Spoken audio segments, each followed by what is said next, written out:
Congolais, unis par le sang, unis dans l'effort pour l'indépendance. Boza, le bienvenu na GCAM Télévision, fidèles abonnés, fidèles téléspectateurs. Merci Nabino pour na choix Oyobino, Bosali, choix Moro Malamu, Yako pour na chaîne GCAM Télévision. Merci Penabino une fois de plus, Ndenge, Boponi, émission Oyo. Debout Congolais, émission de référence. Émission Nabino Oyo et la Moussakaba Congolais Nyon sur place aux Ouameke. Appel ya patrie ezali importante. Salut ya patrie ezali communautaire. Salut ya école Congo ezali individualité. Mbote papa Gérard Kabeya pesaka biso privilège ya ko présenter émission Oyo na etando ya GCAM Télévision. Mbote pe et pas na bino balandi de partout Oyo bozali ko se retrouver à travers le monde na saluer bino vraiment na pesi bino merci na confiance Oyo bozo pesa na ndeko na bino Samba Olonga pour amemela bino basango ya République démocratique du Congo à travers bien sûr analyse pe décryptage ya ba information na yebi ke boza ebele mais situation zo sala ke lelo na tanga ba ville na bino place bozalité mais bozali bino nyonso connecté na mère patrie à travers émission Oyo Debout Congolais bola mukabino nyonso place ozala na Bangkok ozala na Kivu telemisa bendele ya ekolo Congo banguna nyonso bazonga sima communauté internationale ayeba ya solo ke ba congolais bazali déterminé pona mboka na bango Congo na lombango nazo kende na basango na biso ya mokolo ya lelo ba force spéciale ya biso ya FARDC ba uti ko nyata lisusu ba M23 bongo na komba munene oyo esalami na mokolo ya lelo na territoire ya Rutshuru. Kuna na Rutshuru bazalaki na ko frapper bango baluki ba contourner pona ko kende kozwa ba position mususu kuna pe FARDC aniati bango.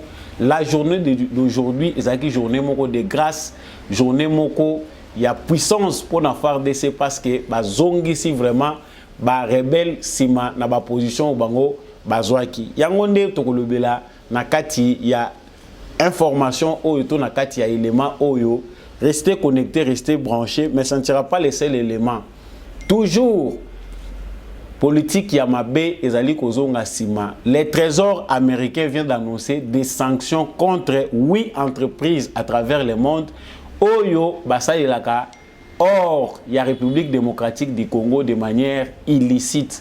Ça dit bazwaka ngo la ndenge ya moyibi, elekelaka via Uganda, elekelaka via Rwanda, ba entreprise wana au total 8 États-Unis a sanctionné bango à travers trésor na ye la kisi ke bazo gelé ba bien na ba voir na bango pe ba zana interdiction formelle ya ko exercer to pe ko sala ba échange na ba citoyens américains wana zali information ya mibale to kolobela tout au long ya émission oyo ba relique ya Lumumba ezongi président de la République asili bongo pe ko kende ko honorer mémoire ya héros Nabiso Patrice Emery Lumumba, ce qui est un acte très positif à mettre dans le bilan de Félix Antoine Tshisekedi Tshilombo, président de la République.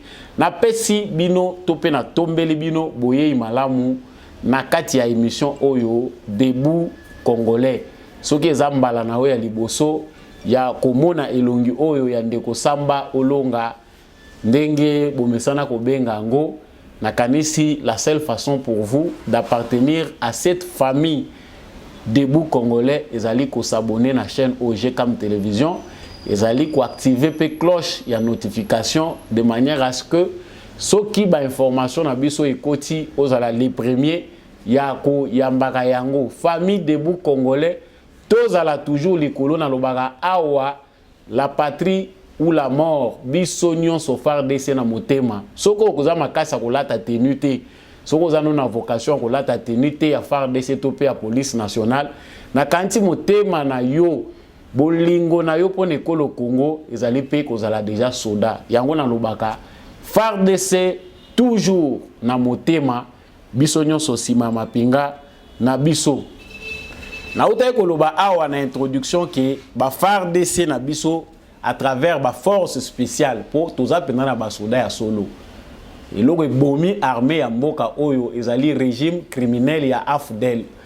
Parenthèse au sombre biso to connaître na mboka na biso, c'est d'avoir accueilli en héros batu oyo bakosala ba bourreau na biso ya ba crime oyo nyonso to vivre pendant plus de 20 ans. Lorsque les Congolais ont accueilli les Kadogo, les Congolais ont accueilli des Rwandais sur leur sol venant avec Mosé Laurent Désiré Kabila, l'illusion populaire était de penser que Bazaba libérateur. On ne savait pas que Tozako Fongo, la page, parenthèse, mounene sombre, oyo et humilié biso devant Mokili Mobimba. Ça, ce n'était juste qu'une introduction. Nos forces spéciales, Baouti Bongo, à travers le combat pour poser belé bozo tuna la situation est sur le terrain. La situation est très très bonne parce que nos FARDC bazako se comporter malamu. Chaque jour qui passe, les positions de nos FARDC sont renforcées. Stratégie mounene, il y a ba élément topé, il y a armée rwandaise parce qu'on parlera plus de M23. Ezali, il y a qu'à multiplier ba front. Il y a qu'à attaquer nango FARDC na biso. Tu as vu que FARDC a faire face na ba mouvement rebelle et belé. Tous en a presque 6 frontières oyo ezali ko kabola biso na Rwanda. Ça dit banzela oyo ezali ba entrer na Rwanda. Ba bisika wana nyonso ba point wana stratégique ba Rwandais na kanisi batanga kango na classe d'école militaire na bango. Ndenge nini il faut ko envahir RDC. Je pense que dans la stratégie des Rwandais, dans l'école de formation dans Bango militaire, ils enseignent à l'ère militaire comment passer les frontières du Congo sans être aperçus. Je pense que désormais, dans nos écoles militaires, il faut bisoper les militaires enseigner Bango désormais comment ne pas laisser passer même pourquoi les quartiers dans la frontière du Congo sans que bamona yete. Et il faut renforcer la stratégie de contrôle et à la frontière nabiso à travers les nouvelles technologies. Parce que chaque fois que tozo au sala yangote, na kanisi que tozo nga kasima mingi par rapport à l'élondenge évolution technologique ezali. Sinon pas na niveau toza ko kende, il faut ba satellite, il faut ba drone ya surveillance, il faut ba caméra na ba poste frontalier nyonso. Mutu oyo azali ko sala agent ya migration ya Congo soki akotisi mutu na ndenga mafia na kaniti pona nga il faut ko pendre ye. C'est peut-être très rigoureux na za ko lekisa mais vi infiltration na niveau to moni soki mutu azali censé kubundele kolo à travers ba frontière pona ko sécuriser ngo aza ko sala maseki, il faut ko renforcer ba mesure ya ko sanctionner katope ko écarta ka bato modèle wana. Tongo ba rebelle ya M23 ba yaki na stratégie ba si bazwa ki position na bango bazotala ndenge nini bakoko ya ko attaquer FARDC. Mais à leur grande surprise position au bango bazwa ki ezalaki bongo attaquer makasi na FARDC. Tango ba attaquer bango na kokima na bango, ils ont voulu contourner les FARDC jusqu'à la localité ya Tamugega. Qu'on appelle le sous va se retrouver na fait ya FARDC. Ils ont signalé ce matin que na mardi village ya Ruseki, localité ya Tamungenga, na groupement ya Bweza ba deviaki ba position wana ya FARDC pour ba s'installer na colline ya Ruseki située non loin de Rumangabo. Na colline ya Ruseki kuna baza ko subir ba perte. Na kanti ke bino pe batu bolanda actualité déjà bolanda yango des fois avant nga ou bien bolanda yango te mais ba perte baza ko subir en homme parce que bato baza ko tomber na front ce sont des militaires rwandais na kanti matangi zo salamaka na Rwanda bino batu bozo sala campagne ya propagande ya ba rwandais ndenge ba attaquer biso. Aucune armée en Afrique a ko sala résistance ou armée na biso a sali pendant plus de 20 ans. Notre armée fait face à une centaine de rébellions. Nos FARDC bazako kende na ba rébellion kili. Parce que la stratégie du Rwanda, c'est de multiplier des rébellions à l'est de la République démocratique du Congo, recruter des Tanzaniens, des Congolais, des Rwandais, des Ougandais pour renforcer la rébellion à l'Est de la République démocratique du Congo dans leur nouvelle stratégie. Mais cette fois-ci, il faut Kagame yeba qui effectif militaire ou abandonné ko bete la tolu parce que ça a été de leur complot yena Kabila il y a ko fragiliser l'armée congolaise pendant que nos militaires meurent Kabila zana yeko diminuer effectif et Kagame na mutu na ye aza ko kanisa que yeko zalaka ndenge wana. Félicitations au président Félix Tshisekedi qui a travaillé en silence et qui continue à travailler dans un silence total. Papa, bandai ko senga ke oloba ko loba na yote, biloba loba toti ke la Kagame. Parce qu'aujourd'hui, il y a au moins que bato yo ba amnésique nde baza ko comprendre ta attitude de Kagame lelo. Mais on sait que biloba loba e kominde na gambo a Kagame. Félix Tshisekedi n'a pas le temps ya ko kosola même ko loba. Toti kaya loba jusqu'à ses dernières secondes de vie. Jusqu'à na chute ya pouvoir na ye a ozalaka muto biloba loba. Puis makelele ko banda ko landa kaye kaka. Donc ici, les rebelles de M23 baye ki ba kosala ndenge basala kana habitude. Baye ba tromper FARDC koto yo alebake ko bimela côté mususu. Pour ba multiplier ka ba fond bazali ko semieté. Des stratégies de notre armée actuellement ezali ki présence militaire is a renforcée davantage. Batu musu balobi ote bazali ko sala pona komema armée nyonso bakende ko sopana na este baya ko beta kuna ouest. Avant yo sala calcul wana dans l'armée, il y a des gens qui réfléchissent comme vous. Cette aventure là, ce coup là, ou peut-être les akolekaka mingi na ba réseaux sociaux, bon, ce sont des inventions. Lorsque batu bazo banga moto déjà basi ba soye na nyoka. Même soka moni ata fourmi alekie na nzoto aokanisa peut-être nyoka linga soye le sous. Ce qui est tout à fait normal. Mais la journée d'aujourd'hui, félicitations na ba FARDC na biso na ba mapinga na biso ba faire essuyer défaite ya munene na journal lelo na ba M23 au bazali armée rwandaise na kati République démocratique du Congo. Et on nous signale que bitumbeza kaka na kati ya ko continuer. Les positions de notre armée sont de plus en plus renforcées. Mais ça ne logo moko o tozoko bakisa ao. Tant que il y a des gens qui m'écrivent en privé que cessez d'endormir les gens. Les M23 au Kibunagana, Bazako ya, Bazako occupé, Bino Batu Bozako endormir Batu. Toyebi, vous les communicateurs, il y a M23, vous qui êtes fait pour affaiblir les Congolais. L'armée congolaise n'a le niveau de résistance pour l'armée Nabiso. Et ça, il faut tout mettre la Rabango Maboko. Bato balobi pona ni bazo atakaka armée na biso azozonga sima au sala service militaire te oyebi stratégie militaire te oyebi tendenge nini ba planifier ka pora ko atakaka ba ennemi oyebi yango te. Combien de fronts sont totalisés na est ya République démocratique du Congo, Ituri, Nord Kivu, Sud Kivu, pona ko la place nyonso présence militaire ezali sollicité. Combien de fronts au FARDC azo faire face nango? Bazo continuer à résister. Notre armée est encouragée. Et puis Bazo Bunda, nous avons Babundi, Natamoro Ezalaki que complot international et bandé ko visé, on désarme le Congo, Bazako armée ba rebelle, na ba pays agresseur. C'est ce que nous avons vécu pendant tous ces temps. Ce que peuvent réclamer les Congolais dans la rue, c'est de dire aux Nations Unies qu'on en a assez. Na ba position au bino bozali kozwa.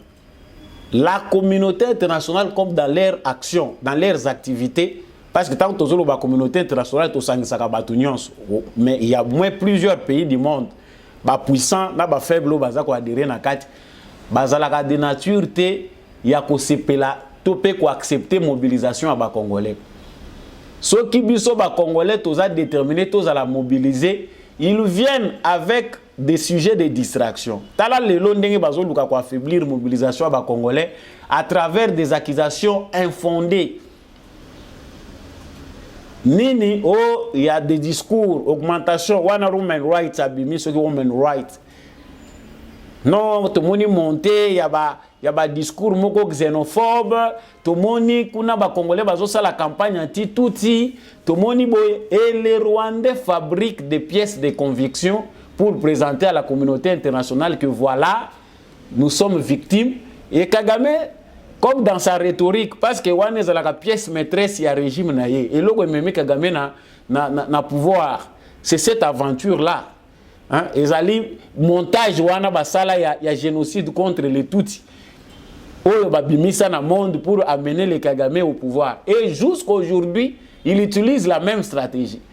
Cette stratégie-là de victimisation, oyo ba Tutsi nyonso balata yango, ils inventent des pièces. Oyo bango bako se servir nango pour dire nous sommes victimes, communauté internationale côté la biso.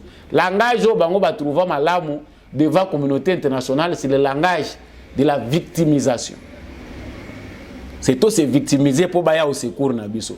Loko la pe ba prédateur ango mondio, makanisi na bango, mayele na bango bango ba tchaka ngo mingi. Nako encourager ba minorité, nako armaka ba minorité pour détruire les majorités, bazwa ka ba intérêt na bango na modèle one. C'est aujourd'hui qui a valorisé les Tutsis. Mais c'est que nous, Congolais, nous devons savoir, Rezali, que pendant que l'armée n'a besoin de Bunda, notre mobilisation doit être au zénith.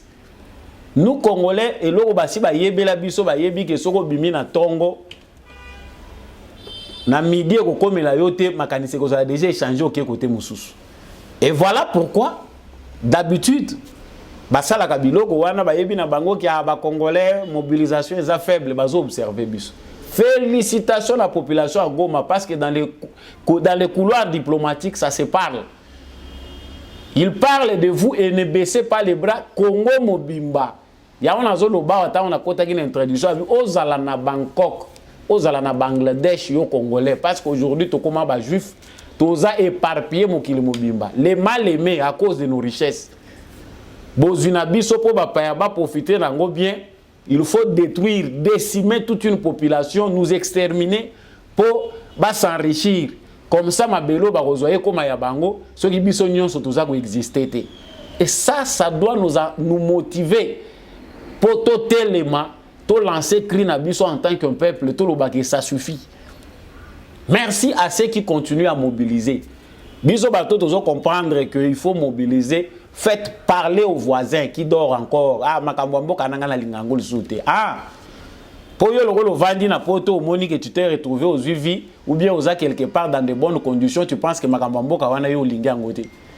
La terre de tes ancêtres. Muto azako kanisa. Ata o lingaka na politique te, on sait que la politique ba émotion ya batu des fois ils batu bazalaka blessé, ou landiango na tongo na midi au komi triste na poko o lali bien te. Yaba musuba ki maka na bango ma politique, mais les kambu ya mboka ezako épargner mututé. Merci na bandeko, félicitations na bandeko oyo ba adhéré et belé na armée bisonyos. Donc les adhésions continuent. Bino bato bozo kota na armée, jeunes hommes entrer avec un esprit patriotique. Et moi j'encourage les formateurs de notre armée, bato bozo tina ba militaire na biso, il faut repenser civisme ya kopesa na ba militaire na biso. Il faut changer la manière de donner le moral ya sika kopesa na ba militaire na biso. Il faut répondre na complot international au bazo sala contre biso. Tout Congolais doit réfléchir comme un militaire. Tout Congolais doit agir comme un militaire parce que maintenant soyo na lobakango mingi. Biso des fois tozo monango biso na biso zo suka ka na Rwanda.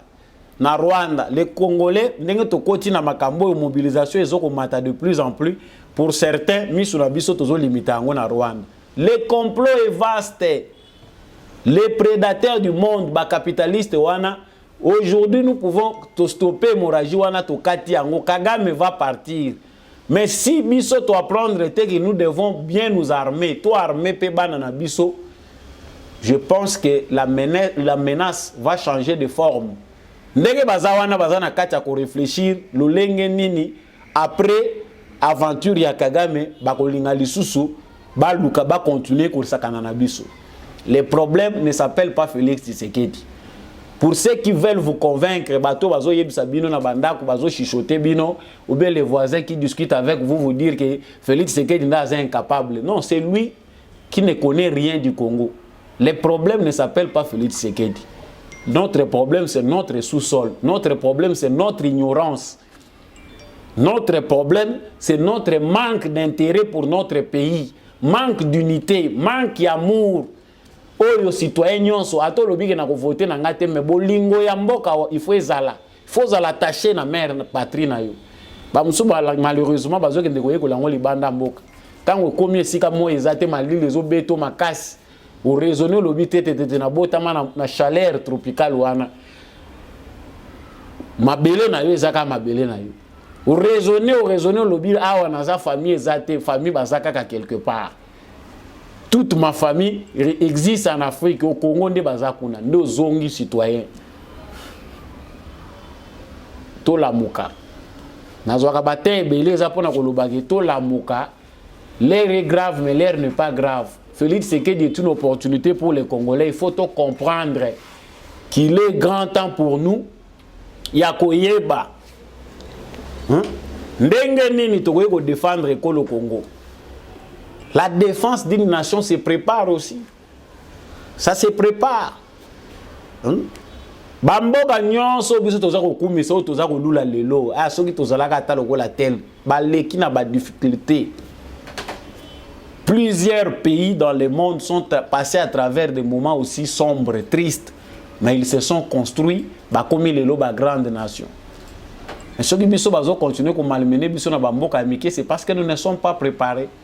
Il faut repenser l'éducation nationale. Il faut repenser makambu na biso et orientation en boko. Eh Tshisekedi, non. Soki yo boyi Tshisekedi Fayulu. Mokolo Fayulu akoma président de yo comme vrai patriote. Ou bien mokolo Katumbi, juif zambien italien akoma président de yo comme vrai nani patriote. Non, ce sont de nous diviser à cause de futilités, à cause de la manipulation. Vous soutenez quelqu'un dont vous ne connaissez ni le père ni la mère. Oh, ils attendent à battre na yete. Nakanisi bitumba oh ils ont continué. La balle est dans notre camp.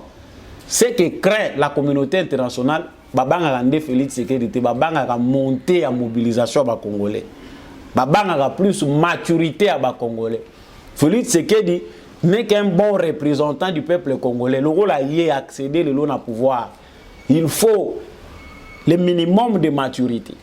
Il faut une très grande mobilisation pour accompagner la diplomatie de Tshisekedi. Il est sage.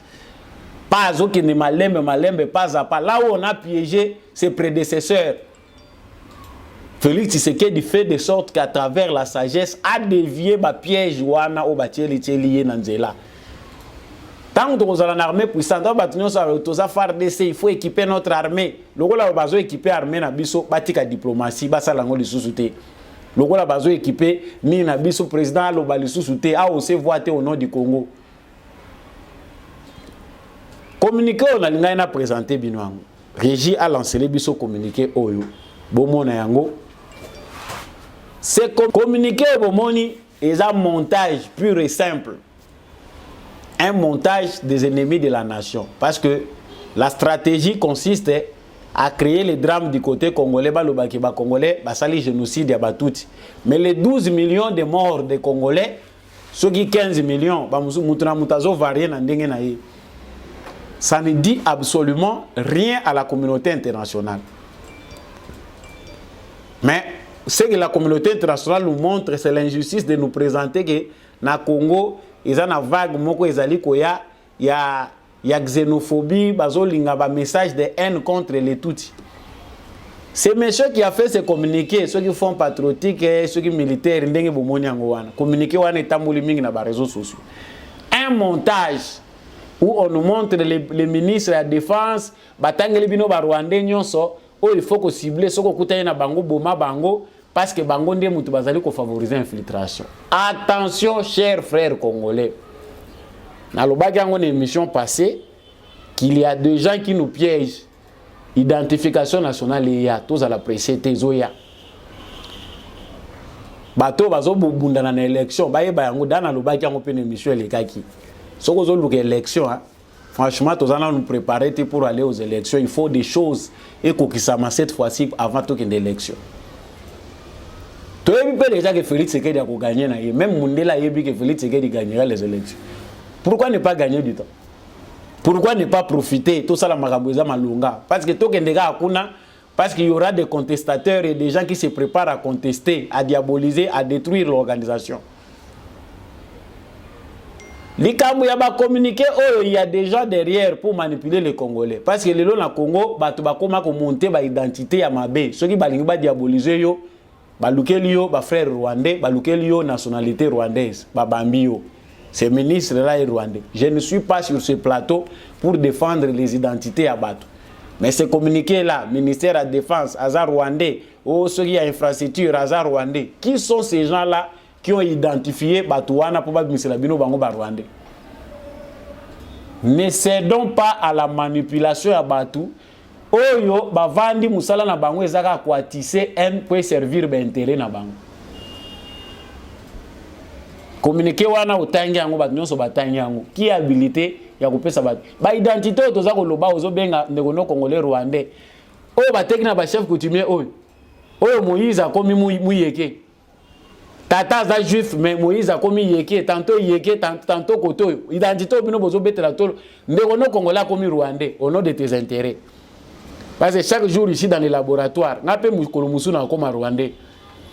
Mais qui est rwandais qui ne l'est pas, qui est congolais qui ne l'est pas? Exigeons les recensements et l'identification nationale pour ne pas céder à la manipulation. Identification que tu as dit, mutuna mutakozonge pa na bango, tokotuna na ba groupement na yo utaka wapi, tata ne nani, mama ne nani, tamba koloka pe ba témoin, tout le monde a pe ba témoin ngoya yo, o baza ba congolais.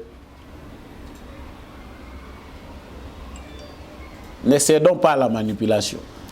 Dans le deuxième point, c'est comme Goya, Barobiné et Bandi Kokangama petit à petit. Parce que la campagne diplomatique a fait ce qu'elle dit, accession au pouvoir, et ça peut bouleverser l'intérêt. Il y a différents prédateurs au Toyebi. Le Rwanda n'est qu'un simple bouc émissaire. Au Batikali na Sima, bango nde bakolo kop na bango, bangolo ya minene bakolo masolo na bango, baza na Sima Rwanda wana. Bato basali que Rwanda azala en même temps sommet à Commonwealth. Pays oyo eza nango déjà anglophone, mais eza ko diriger francophonie. Aïe. Mboko yo mukilo yo kaka toloba mais ça passe. C'est grave. Donc les blancs, les occidentaux nous prennent pour des imbéciles. Ce qui fait que Rwanda, un petit pays qui n'a rien dans son sous-sol, azana orte, azana diamate, bane logote, mazo attiré ba investisseurs ou bazo kende kuna, soit disant investisseurs. Mais natuna ki mutuna wa, batuna na Rwanda. Il faut tout le monde attendre ba caméra ya monde entier zaki braquer kuna sommet ya Commonwealth ya ba pays anglophone. Ce qui 50 combien de pays au boza kuna. Il fallait que la caméra ait na ba mine ya coltan, na ba mine ya or pour nous montrer ce que le Rwanda a de spécial où sali que batebele batonda kuna.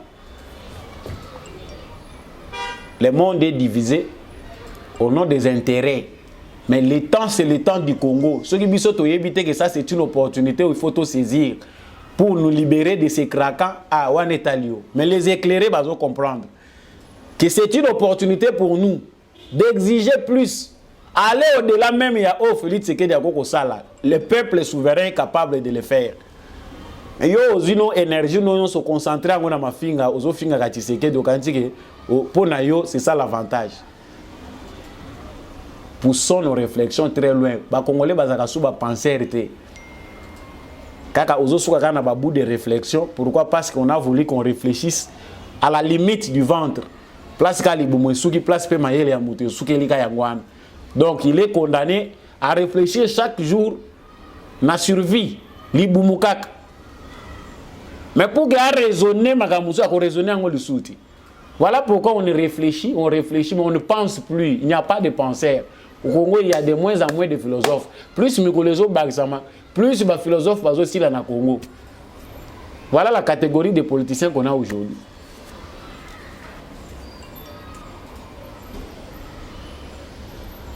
Les Rwandais, bakokaki jamais, cause à la même temps, bazana secrétaire général de la francophonie, en même temps, ça existe où?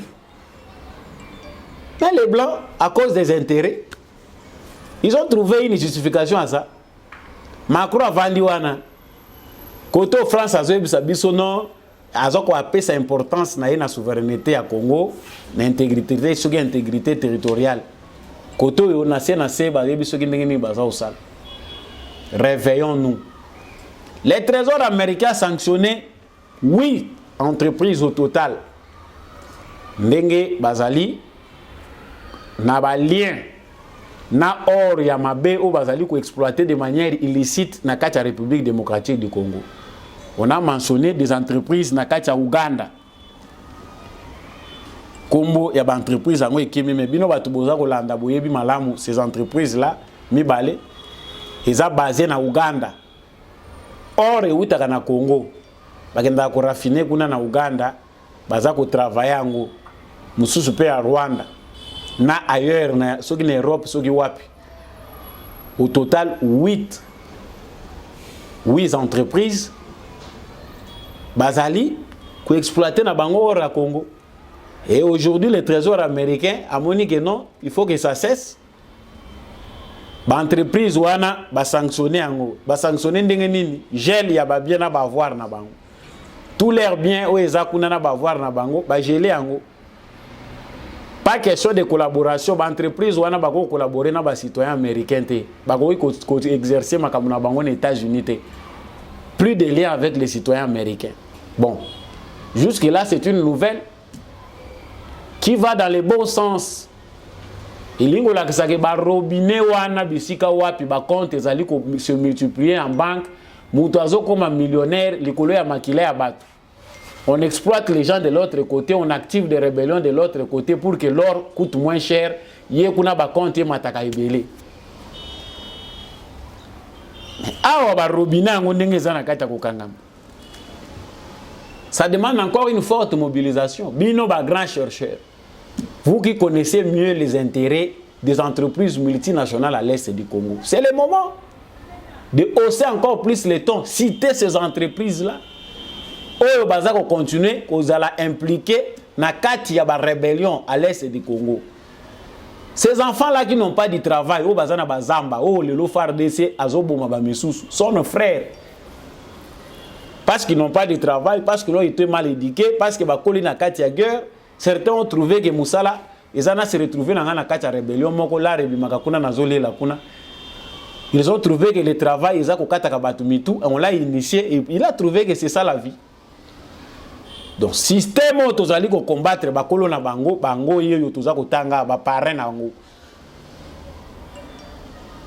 et vous pensez que Félix Tshisekedi ne fait rien, l'armée ne fait rien, vous pensez que tout est Soukikaka.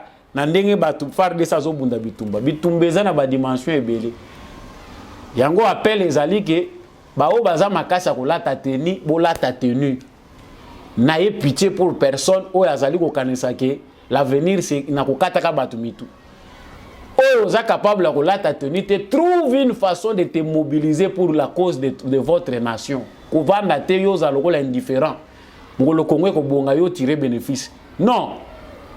Il est temps, il est vraiment impérieux que Bissonnion soit Congolais tout le baliloba moko. Limité na minito ya ba Congolais ezali eloko moko très capital. Na kati na zoko na suka émission na lobaki na kosukisa awa na likambo oyo président de la République a posé na sina lobeli yango na ba émission mususu. Ba mususu bazomona quintessence na ngoti. Importance nango ba mususu baza ko penda ko afficher importance na ngote. Mais Lumumba Aza personnage peu clé.